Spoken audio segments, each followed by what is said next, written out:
Salam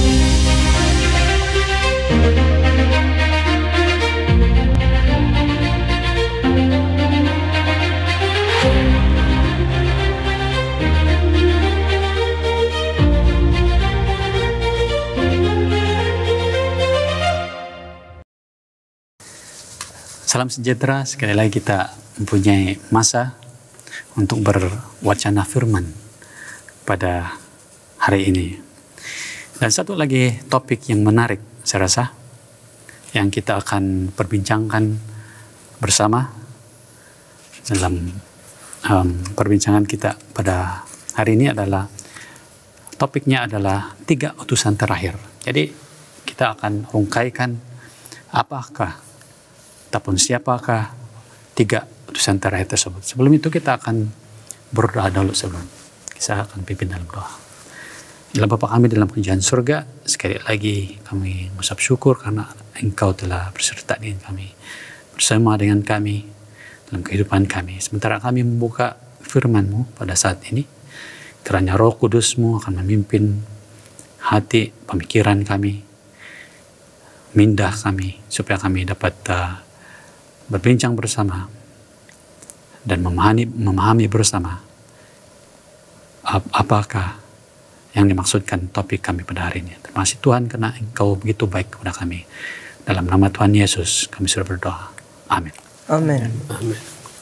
Kalau kita lihat di dalam Wahyu 14 ayat 16 sehingga ke 14 ayat 6 sehingga ke 16. Ini berbicara mengenai dengan message ataupun 3 malaikat, perkabaran 3 malaikat.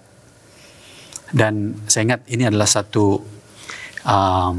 perkara yang saya boleh katakan penting yang kita ketahui. Apakah message pertama, message kedua, dan juga message ketiga malaikat yang terdapat dalam Wahyu ini 14.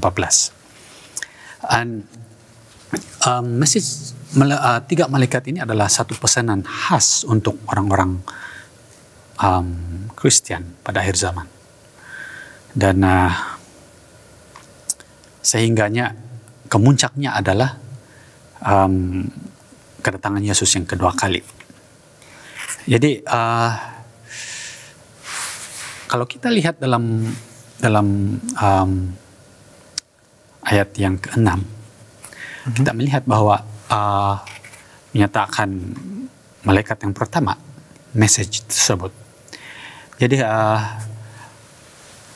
persoalannya di sana adalah kenapakah message ini menjadi message yang terakhir pada ketiga message ini, pertama, kedua, dan ketiga. Kenapakah ini dianggap sebagai message terakhir dari zaman, maksud saya? Saya pikir sebab apa yang kita lihat di sini, message ini, dan lagi sekali kita harus melihat kepada struktur buku Wahyu dan pasal ataupun chapter ke-14 ini adalah the second half of it yang merujuk kepada apa yang berlaku pada akhir zaman kemudiannya, dan semua yang berkaitan dengan Babylon, yang malaikat yang kedua dan ketiga itu, di mana malaikat yang pertama itu adalah panggilan untuk takut akan Tuhan dan menyembah pencipta dan sebagainya, dan memberikan kenapa kita harus menyembah pencipta dan takut akan Tuhan.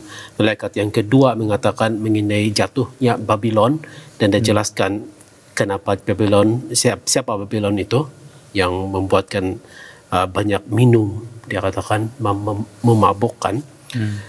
Dan malaikat yang ketiga itu memberi amaran kepada sesiapa yang menerima tanda binatang tersebut. Ini semua berkaitan dengan Babylon juga. Dan ini semua berlaku pada akhir zaman. Dan ini memberikan kita satu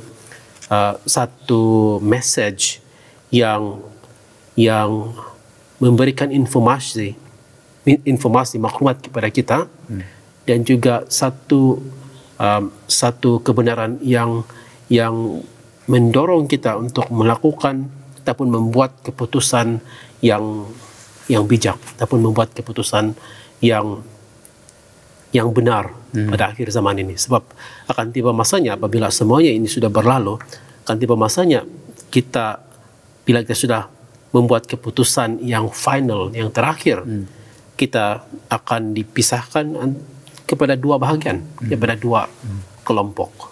Dan di sanalah nanti mereka yang diselamatkan dan mereka yang akan dihukum. Dan buku Wahyu ini dengan jelas memberikan pekabaran itu, dan itulah yang dikabarkan kepada dunia. Ya, saya rasa ayat 6 di sana sangat kita boleh katakan sangat menyeluruh, sangat signifikan untuk kita lihat. Dia bilang di sana, Wahyu 14 ayat 6, dan aku melihat seorang malaikat lain terbang di tengah-tengah langit, dan padanya ada Injil yang kekal untuk diberitakan kepada mereka yang diam di atas bumi dan kepada semua bangsa dan suku dan bahasa dan kaum. Dia bilang di sana Injil yang kekal yang ingin diberitakan kepada seluruh bumi. Biasanya kalau di dalam kita mempelajari Alkitab, terdapat dua jenis nubuatan. Satu, nama dia adalah nubuatan klasik ataupun classical prophecy, dan yang satu lagi adalah nubuatan akhir zaman ataupun apokaliptik prophecy.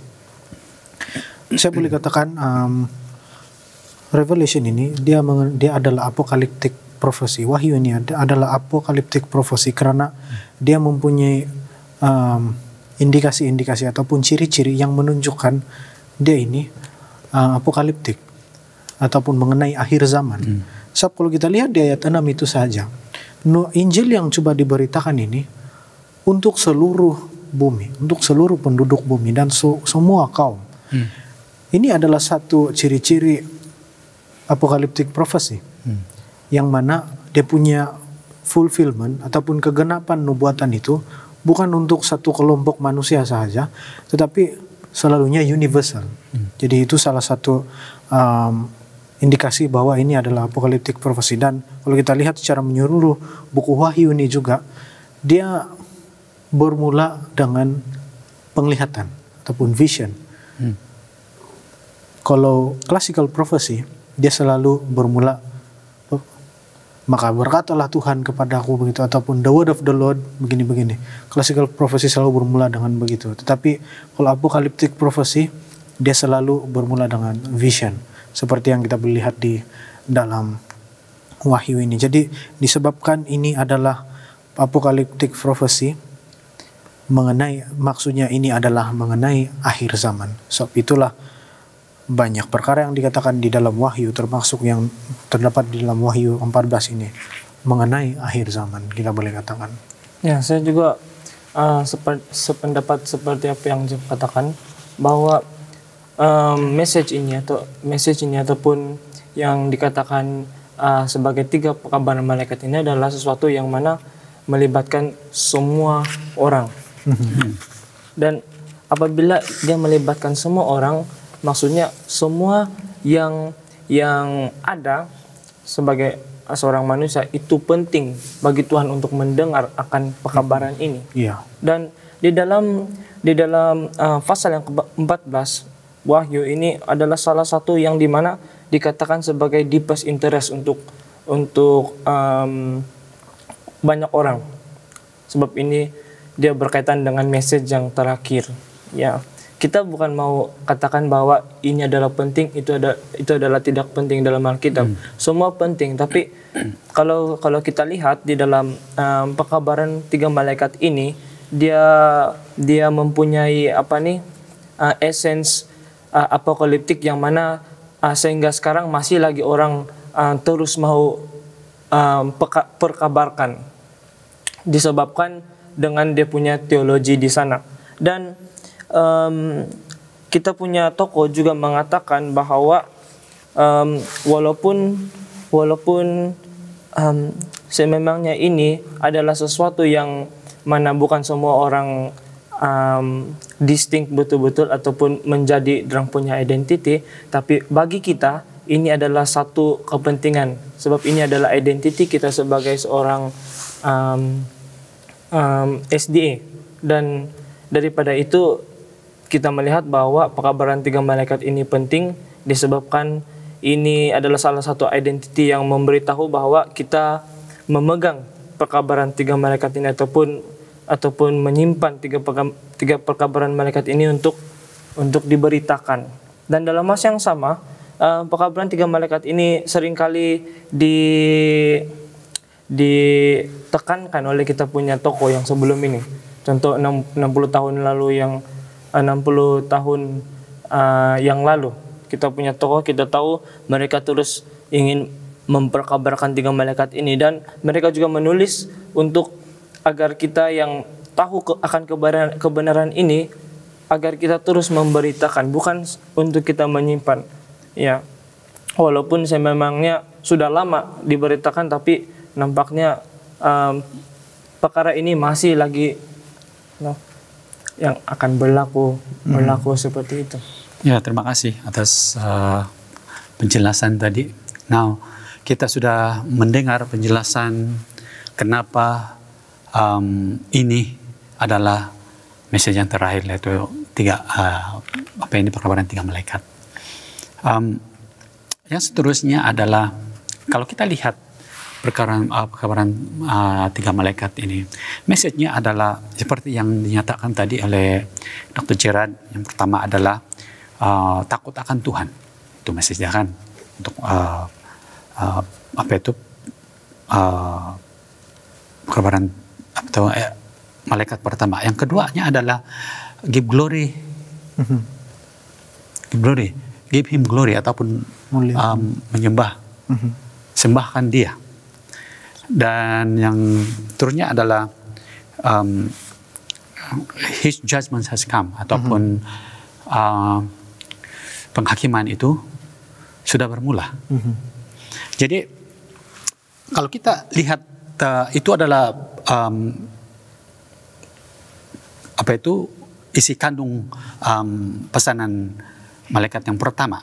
Dan kalau kita lihat di sana ada yang dinyatakan dengan Injil abadi. Injil abadi. Apa yang dikatakan? Apakah dimaksudkan Injil abadi tersebut? Saya rasa Injil abadi secara ringkasnya ataupun secara lisan yang kita boleh lihat daripada perkataan itu sendiri, dia bilang ada Injil yang kekal untuk diberitakan kepada mereka. Apa maksud kekal? Salah satu mungkin yang kita boleh pahami, perkataan kekal itu sesuatu yang tidak hilang, sesuatu yang apa yang berlaku pun tetap akan dia tidak akan hilang, dia tidak akan ada apa-apa. Sebab saya ingin fungsikan di sini salah satu nature ataupun salah satu indikasi juga untuk apocalyptic prophecy ialah tidak ada syarat, ataupun dalam bahasa Inggrisnya unconditional, dia bilang. Apocalyptic prophecy. Kalau classical prophecy, macam yang kita boleh lihat di Yunus, buku Yunus. Tuhan memberitahu bahwa Ninive akan hancur. Tetapi kalau orang bertobat, syarat dia di sana, kalau orang bertobat, Ninive tidak akan hancur. Jadi itu adalah classical prophecy untuk Ninive saja dan bersyarat. Tapi kalau apocalyptic prophecy, dia untuk semua.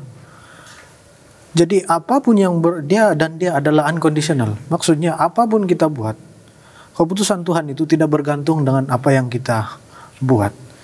Sama ada kita bertobatkah, kita tidak bertobatkah, dia tetap akan berlaku.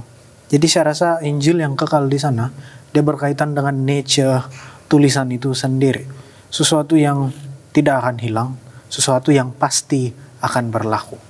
Saya juga melihat bahwa apabila Tuhan berkata, dan apabila rencana Tuhan sendiri, Tuhan yang bekerja tidak akan pernah kalau saya boleh katakan ada delay ataupun stop seperti itu. Ya, sebab apabila the work of God kan, ia akan sentiasa macam itu air itu air mengalir saja. Tapi kalau the work for God, apabila orang bekerja untuk Tuhan, kadang-kadang sebagai manusia ini kita kadang-kadang mempunyai perasaan yang takut ataupun kita bermalas-malas seperti itu kan. Jadi pekerjaan untuk Tuhan itu mungkin ada delay dia, mungkin boleh saja tidak dilakukan. Tapi pekerjaan Tuhan itu tidak pernah akan cancel, terhenti sebab pekerjaan Tuhan itu adalah everlasting. Seperti message ini, Injil kekal, everlasting, gospel.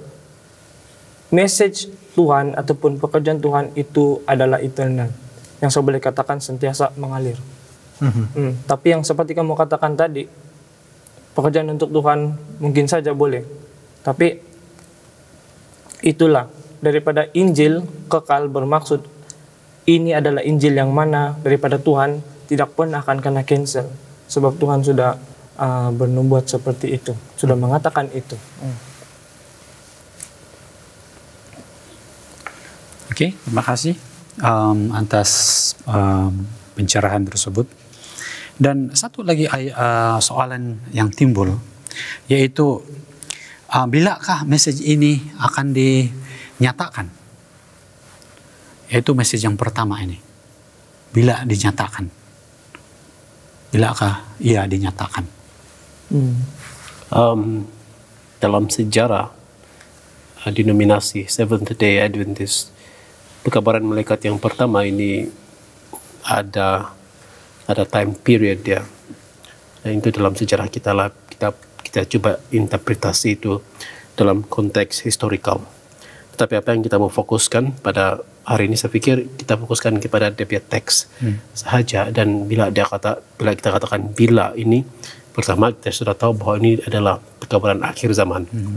Jadi dia dengan jelas dikabarkan pada masa di mana, kalau kita lihat dalam konteks ini, pada masa di mana orang tidak takut akan Tuhan lagi, orang tidak memuliakan Tuhan lagi, dan orang tidak menyembah pencipta lagi. Dan ada banyak theological issues yang kita boleh lihat di sebalik ini semua. Kenapa manusia tidak takut akan Tuhan lagi? Mungkin mereka sudah tidak lagi memelihara hukum Tuhan. Kenapa mereka tidak menyembah Tuhan yang mencipta, yang jelas mencipta langit dan bumi lagi? Sebab mereka mungkin tidak lagi mengakui Tuhan itu sebagai Tuhan mereka, sebagai pencipta mereka. Kita mengetahui bahwa hari Sabat itu sebagai hari peringatan akan penciptaan. Dan di sini perkataan ataupun ungkapan yang kita lihat di sini sama dengan ungkapan mengenai penciptaan, mengenai konteks penciptaan yang dikatakan Tuhan berhenti pada hari Sabat itu sebab Tuhan telah menjadikan langit. Ini adalah sama ungkapan dia dengan di mana dalam buku Kejadian pasal yang kedua ayat 1, 2 dan 3. Di sana mengenai hari Sabat, tetapi juga disebut mengenai yang telah menciptakan langit dan bumi dan sebagainya. Dan juga di dalam buku Keluaran 20 juga mengenai hari Sabat. Mempunyai ungkapan yang sama. Jadi ada kaitan di antara ini dan itu. Manusia sudah tidak lagi menyembah Tuhan sebab mungkin mereka sudah tidak lagi tidak kisah lagi dengan siapa diri mereka, a creature, yang ciptaan di sini. Kita mengetahui dalam sejarah sains dan juga bagaimana manusia itu lebih percaya dengan intelek mereka. Ini yang kita panggil enlightenment, hasil daripada enlightenment itu, sehingga akan mereka melihat bahwa ciptaan biological itu adalah hasil daripada evolusi spesies. Mereka tidak mengatakan bahwa Tuhan menciptakan ini, tapi mereka mengatakan ada perubahan di sini yang berbentuk evolusi. Mereka sudah tidak lagi menekankan Tuhan. Jadi pada ketika itu berlaku, di sini kita melihat bahwa kita dipanggil dengan suara yang nyaring. Dia katakan suara yang nyaring untuk takut akan Tuhan. Ya, sangat jelas sekali. Terima kasih ya Dr. Jeran atas pencerahan tersebut. Jadi sekarang kita sudah mengetahui dengan pekabaran malaikat yang pertama. Kita pergi kepada pekabaran malaikat yang kedua. Apakah pesanan malaikat yang kedua tersebut? Dan dikatakan di sana bahwa dia sentuhkan mengenai dengan Babylon ataupun kejatuhan mengenai Babylon, dan siapakah Babylon tersebut dalam pekabaran malaikat yang kedua? Iya, saya rasa Babylon, perkataan mungkin salah satu peristiwa yang boleh kita ingat mengenai Babylon adalah Babel. Ya, Babel di mana mereka mencipta ataupun membina yang menara tinggi itu di Kejadian, dan Tuhan menjadikan orang-orang yang membina itu berubah orang punya bahasa supaya mereka tidak dapat berkomunikasi dengan baik dan kerja pembinaan itu tidak akan diteruskan. Jadi kita boleh lihat di sana indikasi pertama Babylon pada masa itu adalah mereka yang melakukan pekerjaan yang tidak bersesuaian dengan kehendak Tuhan. Iya. Di dalam buku Daniel kita melihat yang menjajah ataupun yang membawa umat Tuhan ke dalam pembuangan adalah Babylon juga. Yang mengganas dengan umat Tuhan ini Babylon juga. Jadi daripada dua indikasi ini saya selesa untuk mengatakan bahwa Babylon ini adalah satu organisasi barangkali yang mana tidak sehaluan dengan apa yang Tuhan sudah tetapkan, tidak sehaluan dengan perintah Tuhan, tidak sehaluan dengan perkataan Tuhan. Mungkin ini adalah satu organisasi yang kuat, tetapi dia tidak sehaluan dengan Tuhan. Dia against dengan Tuhan. Ya, menarik sekali sebab dia harus berkaitan ini ya, dengan malaikat yang pertama. Nampaknya bahwa kelihatannya Babylon yang diumumkan sebagai yang sudah jatuh ini actually. Kemudian sudah fallen, dia katakan sudah jatuh, sudah roboh Babylon. Situasinya di mana ini satu konfederasi ataupun satu gabungan kuasa-kuasa yang menentang apa yang kita lihat dalam malaikat yang pertama itu, ajaran-ajaran dan kebenaran yang dalam malaikat pertama. Mereka jatuh sebab mereka menentang di sini, dan yang dia katakan meminum daripada, kita lihat dalam ayat yang ke-8 kan, meminum yang telah memabukkan segala bangsa dengan anggur hawa nafsu cabulnya, merujuk kepada falsafah, ajaran dan sebagainya, dan dia menentang apa yang seperti Anda katakan itu, menentang Tuhan, umat-umatnya, satu sistem. Nanti kalau kita lihat dalam pasal seterusnya, kita melihat Babylon itu merupakan satu sistem, satu gabungan yang membentuk satu sistem yang menentang kebenaran Tuhan, yang kita panggil counterfeit. Ya. Ya, saya juga melihat bahwa di dalam Wahyu 14 ayat yang pekabaran kedua ini, dia juga adalah satu di mana mention sebagai Babylon itu yang oppress ataupun yang oppose kepada Tuhan. Maksudnya dia berlawan kepada apa yang Tuhan sudah katakan yang kamu harus lakukan, seperti yang dikatakan tadi. Dan di dalam buku Perjanjian Lama juga, Babylon ini juga kena rujuk ataupun represent sebagai orang yang melawan Tuhan. Dan ini adalah satu di mana perkara yang sangat-sangat kontras dengan apa yang dikatakan dengan remnant.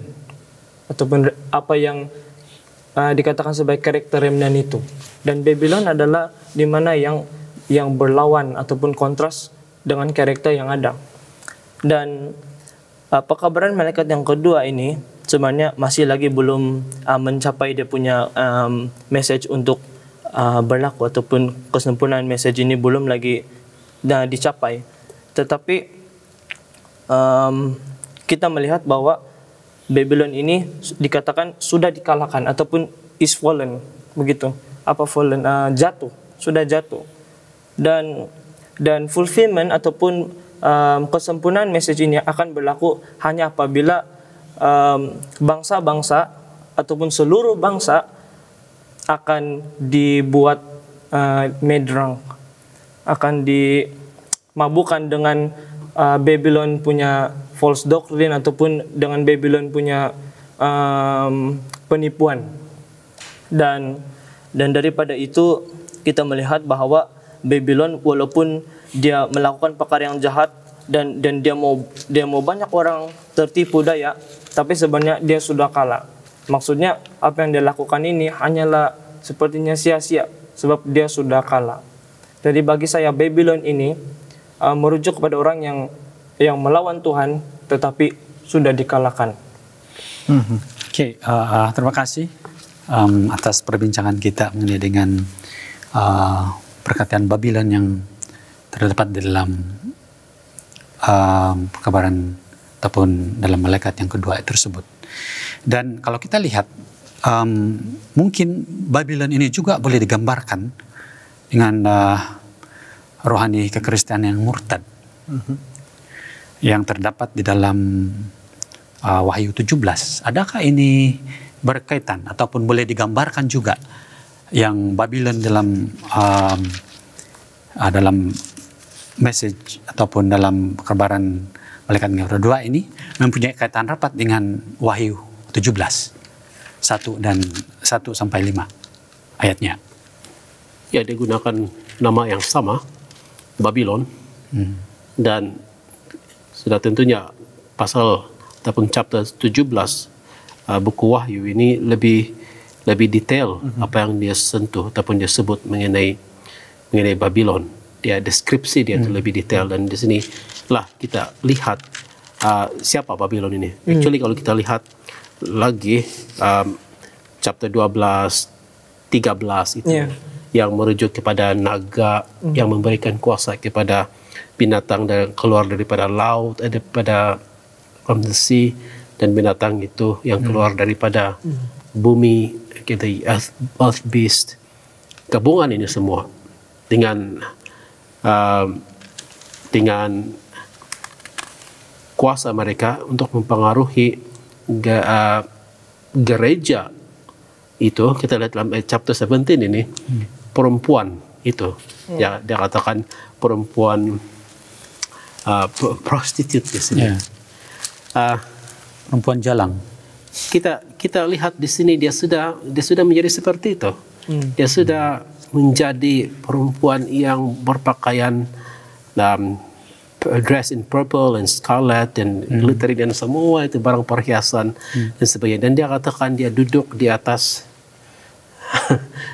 binatang tersebut dan sebagainya. Dan kita melihat bahwa ada gabungan politik dengan religious di sini. Semua ini bergabung dan memulakan ini oppression ataupun opposition kepada Tuhan secara global di sini. Dan kamu lihat dalam chapter 17 juga itu secara global. Jadi apa yang kamu lihat dalam the second itu, dia katakan sudah jatuh. Dan kita melihat sebenarnya kejatuhan itu dalam Wahyu 18 nanti, kejatuhan Babylon dan kekalahan Babylon itu dalam Wahyu 19 di sana. Jadi kita menarik sekali di sini bagi saya. Sebab kalau kamu lihat dalam Revelation chapter 12, kamu lihat perempuan itu pure. Tiba dalam chapter 17, perempuan itu macam tidak lagi. Jadi ada dua perbezaan di sana kan, 12 dengan 17. Ya, itu sebab ada keturunannya yang lain. Itu sebab keturunannya yang lain itu diberikan karakteristik ataupun ciri-ciri yang yang sangat spesifik. Sebab gereja secara menyeluruh barangkali seperti yang kita lihat di sini chapter 17 tidak lagi ada karakteristik seperti itu. Ya, Wow. ya sangat jelas sekali. Berarti di sini itulah apa itu ciri-ciri Babylon tersebut, yaitu yang terdapat di dalam ayat ataupun pasal ke-17. Oke, yang kita sudah dengar tadi bahwa Tuhan telah memanggil orang-orang keluar dari Babel, kan? Ada tercatat juga itu di dalam Wahyu 18 ayat 4. Dan kalau kita lihat seterusnya adalah apa pula pesanan malaikat yang ketiga? Satu amaran. Oke, amaran. Dan ini sudah tentunya berkaitan dengan Babylon juga. Tapi di sini dia berikan detail dalam bentuk menyembah binatang itu dan menerima tandanya. Dan dia berikan apa akibatnya kalau itu diterima. Dan kita lihat semuanya very very deskriptif ini di sini mengenai hukuman yang diterima oleh mereka yang menerima tanda binatang tersebut. Oke, makasih. So itu adalah pesanan kan malaikat ataupun malaikat yang ketiga tersebut. Dan bagaimana pula ataupun siapakah yang kita harus akan sembah? Sudah tentunya Allah yang yang membawa kemenangan. Ya, saya lihat di dalam ini kan perkabaran malaikat ini ataupun utusan terakhir yang ketiga ini kan, dia macam lebih spesifik kepada individu. Dia bilang di sana, dan seorang malaikat lain, malaikat ketiga menyusul mereka dan berkata dengan suara nyaring, jikalau seorang menyembah binatang, dia bilang, jikalau seorang. Jadi kalau kita membuat sedikit perbandingan dengan perkabaran yang pertama dengan perkabaran yang kedua, sepertinya message yang disampaikan itu macam umum. Dia umum, tapi melihat kepada message yang ketiga ini, dia sangat spesifik kepada individu, peranan individu mengenai message ini. Dan peranan individu yang dikongsikan di dalam yang disampaikan oleh malaikat ketiga ini, dia bilang di sana, jikalau seorang menyembah binatang dan patungnya dan menerima tanda pada dahinya atau pada tangannya, maka ia akan minum dari anggur muka Allah yang disediakan tanpa campuran dalam cawan murkanya, dan ia akan disiksa dengan api dan belerang di depan mata malaikat-malaikat kudus dan di depan mata anak domba. Iya. Kalau membuat sedikit perbandingan, saya boleh katakan yang ketiga ini lebih panjang demi perkabaran daripada yang 1 dan 2. Dan saya tengok ini dia kasih libat lagi dia macam lebih detail. So dia bagi syarat lagi di sana, dia bilang kalau menyembah kamu akan dihukum begini dia bilang. Perkabaran ini lebih panjang dan dia lebih spesifik di sini. Namun saya tertarik dengan tanda, dia bilang di sana, menerima tanda pada dahinya ataupun pada tangannya. Jadi ada ke dalam perkabaran 3 malaikat ini, di situ menyatakan ada 2 kumpulan. Kumpulan pertama dan yang kedua. Dalam pemahaman kita, adakah ini terjadi ataupun ya ada kumpulan pertama dan ada kumpulan yang kedua? Saya rasa itulah tuh.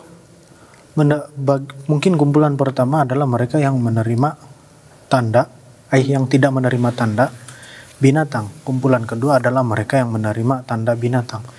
Jadi ayat ini, Revelation 14 ini ataupun Wahyu 14 ini, dia adalah selepas Wahyu 12 dan juga Wahyu 13. Wahyu 12 adalah mengenai perempuan suci itu dan juga keturunannya. Dan Wahyu 13 ini kita boleh lihat ada tiga jenis binatang di sini.